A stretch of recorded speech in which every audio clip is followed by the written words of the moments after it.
పవన్ రాకుండా అధికారులు అడ్డుకోవడానికి చెప్పిన కారణం 10,000 మంది ఉపాధి పోతుందని. అసలు ఈ కారణంగానే డిప్యూటీ సీఎం అయిన పవన్ కళ్యాణ్ కు 2 నెలలుగా కాకినాడ పోర్టులో ఎంట్రీనే లభించలేదు. కామెడీ కనిపించట్లా? నమస్తే, welcome to Om voice of Madhavilatha. Voice of Madhavilatha అంటే నా ఒక్కదాని వాయిసే కాదు, చాలా మంది జాతీయవాదుల వాయిస్. సో నేను బీజేపీలో ఉండడం వల్ల కొన్ని వీడియోస్ కొంచెం బీజేపీకి ఫేవర్గా ఉండొచ్చు, కానీ వెన్ ఇట్ కమ్స్ టు దేశం, ధర్మం, సనాతనం ఇలాంటి విషయాలకు వస్తే మాత్రం నేను ఎక్కడా కూడా పార్టీ గురించి కొంచెం కూడా ఆలోచించాను. ఎందుకంటే నేను మొదటగా హిందూగా పుట్టాను. సో దానికి సంబంధించి ధర్మం విషయానికి కానీ దేశం విషయానికి కానీ పర్ఫెక్ట్గా మాట్లాడే తీరుతాను. ఎటువంటి వేరే ఆలోచన కూడా లేదు. అండ్ మీకు నా వీడియోస్ రావాలంటే మీరు చేయాల్సిందల్లా ఒకటే ఏంటంటే చిన్న సబ్స్క్రైబ్ చేసుకోవడమే. అప్పుడు వెంటనే మీకు వీడియోస్ వచ్చేస్తే ఒక 8 to 10 minutes మీ సమయం కేటాయిస్తే ప్రస్తుతం జరుగుతున్నటువంటి దేశంలో జరుగుతున్నటువంటి విషయాలు, లేకపోతే మన సనాతన ధర్మానికి సంబంధించిన విషయాలు నేను మీ దగ్గరికి చేరవేసే విధంగా ప్రయత్నం చేస్తాను. అఫ్ కోర్స్ మీరు చాలా వీడియోలు చూస్తూ ఉండొచ్చు, బట్ నా పాయింట్ ఆఫ్ వ్యూ కూడా మీరు తెలుసుకునే అవకాశం ఉంటుంది. సో ఇంకెందుకు ఆలస్యం, ఈ రోజు మనం ట్రెండింగ్ టాపిక్ గురించి మాట్లాడుకోబోతున్నాం. ప్రస్తుతం ఏపీలో కాకినాడ పోర్టు ఇష్యూ అయితే హాట్ టాపిక్ అయింది. పవన్ కాకినాడ పర్యటన తర్వాత పోర్టు వ్యవహారంపై సంచలన విషయాలు అయితే వెలుగులోకి వచ్చాయి కదా. కాకినాడ పోర్టు నుంచి వేల కోట్ల రూపాయల దందా జరిగిందనే ఆరోపణలు కూడా ఉన్నాయి. అయితే ఏపీలో డిప్యూటీ సీఎంగా బాధ్యతలు చేపట్టినటువంటి తొలినాళ్లలో సైలెంట్ గా కనిపించిన పవన్ కళ్యాణ్ ఇప్పుడైతే పూర్తిగా దూకుడు ప్రదర్శించేస్తున్నాడు కదా. ముఖ్యంగా కాకినాడ పోర్టు గత వైసీపీ ప్రభుత్వంలో భారీ ఎత్తున సాగినటువంటి రేషన్ బియ్యం అక్రమ రవాణాపై విపక్షంలో ఉండగా తీవ్ర విమర్శలు చేసిన పవన్ కళ్యాణ్ అధికారంలోకి వచ్చి రాగానే దీనిపై ఫోకస్ అయితే బాగా పెట్టేశారు. తమ పార్టీకి చెందిన మంత్రి నాదెండ్ల మనోహర్ ను తరచూ అక్కడికి పంపి బియ్యం రవాణాను అడ్డుకోవడానికి ప్రయత్నిస్తూనే ఉన్నారు. అయితే దీంతో రేషన్ మాఫియా అలర్ట్ అయింది. వారికి సహకరిస్తున్నటువంటి అధికారులు కూడా అలర్ట్ అయిపోయారన్నమాట. అసలు ఈ కారణంగానే డిప్యూటీ సీఎం అయిన పవన్ కళ్యాణ్ కు 2 నెలలుగా కాకినాడ పోర్టులో ఎంట్రీనే లభించలేదు. కూటమి ప్రభుత్వం వచ్చాక సివిల్ సప్లైస్ మంత్రిగా నాదెండ్ల మనోహర్ కాకినాడ పోర్టులో రేషన్ బియ్యం అక్రమ రవాణాను అడ్డుకొని 1000 టన్నుల బియ్యాన్ని సీజ్ చేశారు.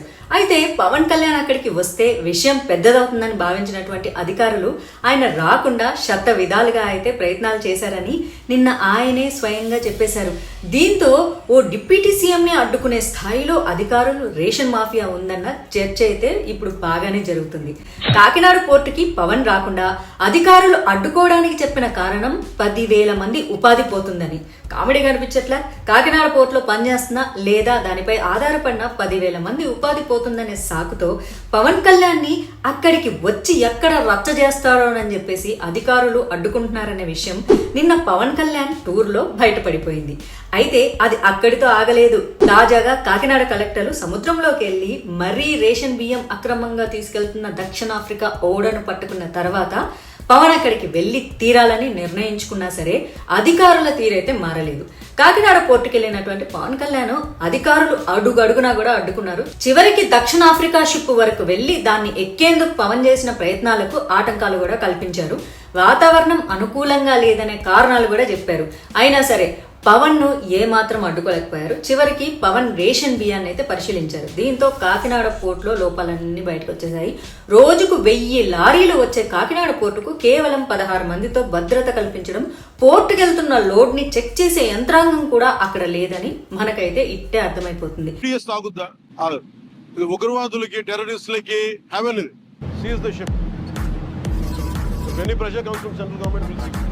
ఇలాంటి పరిస్థితుల్లో కసబ్ లాంటి ఉగ్రవాదులు కూడా సులభంగా దేశంలోకి చొరబడేందుకు ఈ పోర్టు అనువుగా ఉందని పవన్ అయితే తేల్చి చెప్పేశారు. నిజమే కదా.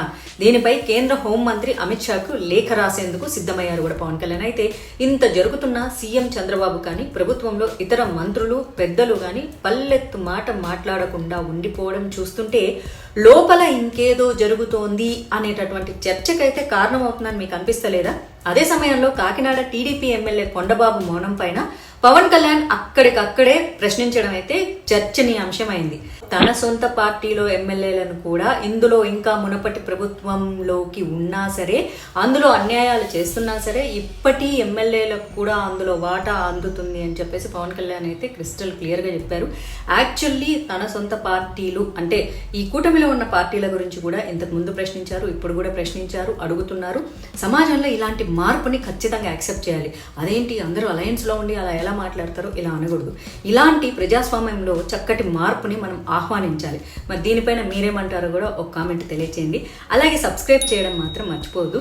అప్ టు డేట్గా ఫ్రెష్ టాపిక్స్ మాట్లాడడానికి ప్రయత్నం చేస్తుంటాను. అలాగే మీరు చేసే సబ్స్క్రైబ్ ఒక చిన్న లైక్ నాకైతే బోల్డ్ అంత ఎనర్జీ ఇస్తుంది. మళ్ళీ ఇంకో మంచి టాపిక్తో కలుసుకుంటాను. అంతవరకు సెలవు. జై హింద్, జై భారత్.